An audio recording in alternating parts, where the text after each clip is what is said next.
दोस्तों नमस्कार, आप सभी का एक बार फिर से हमारे चैनल पर स्वागत और सबसे बड़ी अपडेट लेकर आए हैं। जी हाँ, उद्धव ठाकरे ने 2024 के चुनाव को लेकर इतनी बड़ी टिप्पणी कर दी है जिसके बाद ये भाजपा सरकार बौखला गई है। जी हाँ, सबसे बड़ी खबर हम लेकर आए गए हैं क्योंकि उद्धव ठाकरे ने देश की जनता से ये कह दिया है कि 2024 में अगर आपने थोड़ी सी भी चूक कर दी तो हमारा देश बर्बादी की राह पर चला जाएगा, फिर हमारे देश को कोई नहीं बचा सकता। जी हाँ, उद्धव ठाकरे ने कहा है कि देश कठिन दौर में है, तानाशाही दरवाजे पर और 2024 चुनाव को लेकर इशारों में बहुत कुछ बोल गए उद्धव ठाकरे। इस वीडियो में बताएंगे किस प्रकार से इंडिया गठबंधन का हिस्सा होते हुए उद्धव ठाकरे ने कहा कि अब की बार ये तानाशाही 2024 में खत्म कर देंगे। 2024 के बाद अगर हमारे देश में होगी तो केवल शांति होगी। इस तरीके से जो अब मनमाने तरीके से लोगों को पटका जा रहा है, लोगों को जेलों में ढूंसा जा रहा है, अपनी मनमानी की जा रही है, जिन्हें आपने देखा होगा किस प्रकार से जो इस सत्ताधारी सरकार ने वायदे किए थे उनको गुमनाम कर दिया गया।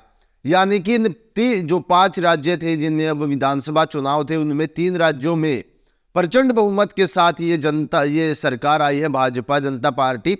लेकिन आप सभी को बता दें कि किस तरीके से अब 2024 में मोदी की हार शुरू हो गई है। क्या कहा उद्धव ठाकरे ने, आपको इस वीडियो में बताते हैं। आप अपनी स्क्रीन पर देख रहे होंगे दोस्तों। शिवसेना नेता उद्धव ठाकरे ने सोमवार को पूर्वी मुंबई के कुर्ला में एक कार्यक्रम के दौरान आगामी 2024 लोकसभा चुनाव को लेकर चिंता जताई। उन्होंने इस बात पर जोर दिया कि देश तानाशाही के दरवाजे पर और इस समय भारत की स्वतंत्रता की रक्षा करना महत्वपूर्ण है। जी हाँ, उन्होंने कहा कि अगर 2024 में आपने थोड़ी सी भी चूक कर दी तो फिर आप समझ लेना कि आप 5 साल तक या उससे भी ज्यादा साल हो सकते, क्योंकि लगातार बताया जा रहा है कि ये तानाशाही सरकार अगर 2024 में भी आ जाती है तो फिर चुनाव भी नहीं करवाए जाएंगे। जी हाँ, क्या कहा एक बार देखिए। दरअसल ठाकरे ने कहा कि देश कठिन दौर से गुजर रहा है, देश को कौन बचाएगा।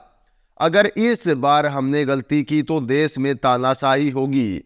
देश को आज़ादी की जरूरत है। एक समय था जब हमने आज़ादी के लिए लड़ाई लड़ी थी और अब हमें इस आज़ादी को बनाए रखने के लिए लड़ना होगा। मैं जो भी कर सकता हूं वह करूंगा। देश में भ्रम का माहौल है, तानाशाही हमारे दरवाजे पर आ गई है, हमें इसे रोकना होगा। दरअसल उनका कहना है कि अगर 2024 में भी मोदी सरकार वापस आती है तो देश में तानाशाही आ जाएगी जो दरवाजे पर खड़ी है। ठाकरे ने कहा, उन्होंने कहा कि अभी मोदी सरकार के शासन में देश कठिन दौर से गुजर रहा है और उन्होंने देश को बचाने का संकल्प लिया है, लेकिन उन्होंने सीधे तौर पर किसी का नाम लेते हुए इशारों में बड़ी बातें कह दी हैं और शायद इस देश की जनता को वो कुछ समझाने की कोशिश भी कर रहे हैं दोस्तों। जिस प्रकार से उन्होंने कहा कि हमारे देश के अंदर अगर 2024 में भी ये तानाशाही सरकार आ जाती है, ये घमंडी सरकार आ जाती है, तो फिर आपके बच्चों का भविष्य और आपका भविष्य खत्म हो जाएगा। क्योंकि आपने देखा होगा किस तरीके से 2019 में सालाना 2 करोड़ नौकरियों का वादा करके ये सरकार सत्ता में आई थी।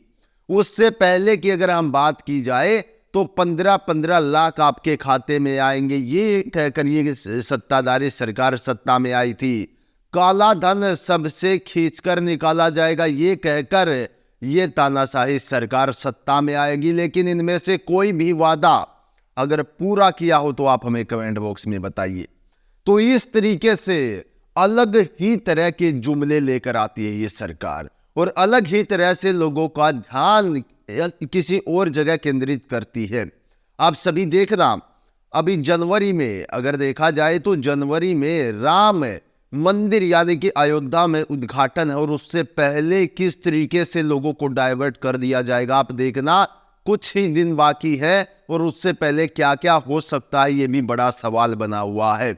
इसी चीज को देखते हुए उद्धव ठाकरे ने कहा कि हमारा देश मुश्किल दौर से गुजर रहा है। जी हाँ, आगे क्या है कहा, एक बार देखिए स्क्रीन पर। जैन समुदाय के एक कार्यक्रम में बोलते हुए उन्होंने जनता से आगामी आम चुनाव में सतर्क रहने की अपील की। जैन संतों से आशीर्वाद मांगते हुए ठाकरे ने कहा कि मैं यहां आपसे आशीर्वाद लेने आया हूं, किसी व्यक्तिगत लाभ के लिए नहीं। मेरे पास मेरे माता पिता का आशीर्वाद है और मैं उन्हें गौरवान्वित करना चाहता हूं। मैं यह देश के लिए आपका आशीर्वाद मांगने आया हूं। पिछले साल जून में भाजपा से विभाजन के बाद उभरा एक गुट शिवसेना यूबीटी 2024 के चुनाव में भाजपा का मुकाबला करने के लिए गठित विपक्षी इंडिया ब्लॉक गठबंधन का हिस्सा है और 2024 के महाराष्ट्र चुनाव के बाद उद्धव ठाकरे के नेतृत्व में शिवसेना ने भाजपा का से नाता तोड़ दिया और एनसीपी और कांग्रेस के साथ महाविकास अघाड़ी सरकार बनाई है। जी हां दोस्तों, यानी कि एक तरह से कहा गया है कि अब ये 2024 के चुनाव ही ये निर्धारित करेंगे कि हमारे देश में किसकी सरकार आने वाली है। और इसी चीज को लेकर लगातार हम आपको समझा रहे कि आप समझ जाइए, टाइम रहते समझ जाइए। हमारे देश के वकील एक तरफ इकट्ठा हो गए, हमारे देश के विपक्षी नेता एक तरफ इकट्ठा हो रहे। सिर्फ एक ही बात वो कह रहे हैं, वो कह रहे हैं कि 2024 में यदि आप नहीं संभले तो उसके बाद आप चुनाव की उम्मीद मत रखना, उसके बाद चुनाव ही नहीं होंगे। जी हाँ, ये तानाशाही सरकार चुनाव प्रणाली ही बंद कर देगी, ऐसा माना जा रहा है। और 2024 के चुनाव को देखते हुए क्या ईवीएम पर भी बहुत ज्यादा सवाल उठ रहे हैं और क्या ईवीएम भी बंद होनी चाहिए दोस्तों, ये भी एक बहुत बड़ा मुद्दा बना हुआ है। दरअसल 2024 के चुनाव को लेकर विपक्ष ने लगातार कह दिया कि हम चुनाव का बहिष्कार करेंगे यदि ईवीएम से चुनाव होगा तो। और इसी चीज को लेकर लगातार जब से ईवीएम का मामला उठा है, मोदी सरकार विपक्ष पर दबाव बनाने को लगी हुई है। जो भी ईवीएम का मुद्दा उठाता है उस पर चुनाव आयोग दबाव बनाने पर लगा हुआ। क्यों? क्योंकि एक चीज का डर है और ये डर इस चीज का है कहीं 2024 के लोकसभा चुनाव से पहले ईवीएम पर फुल स्टॉप ना लग जाए। लेकिन ईवीएम से धांधली होती है, ईवीएम बंद करके बैलेट पेपर से 2024 में चुनाव होने चाहिए और 2024 में बैलेट पेपर से ही चुनाव होंगे दोस्तों। ऐसे बड़े बड़े कयास लगाए जा रहे हैं। खैर, आपकी इसके बारे में क्या राय है, कमेंट बॉक्स में आप हमें बता सकते हैं और हम आपके साथ अपने चैनल के माध्यम से जुड़ते रहेंगे। जो भी बड़ी खबरें निकल कर आएंगी हम आपको बताते रहेंगे किस प्रकार से हमारे देश के अंदर 2024 में लोकसभा चुनाव में अगर सत्ता परिवर्तन नहीं होता है तो हमारा देश से गहरी खाई की तरफ धकेला चला जाएगा। तो आज की वीडियो में इतना ही, फिर मिलते हैं बड़ी अपडेट के साथ। तब तक के लिए हमारे सभी व्यूअर्स को नमस्कार।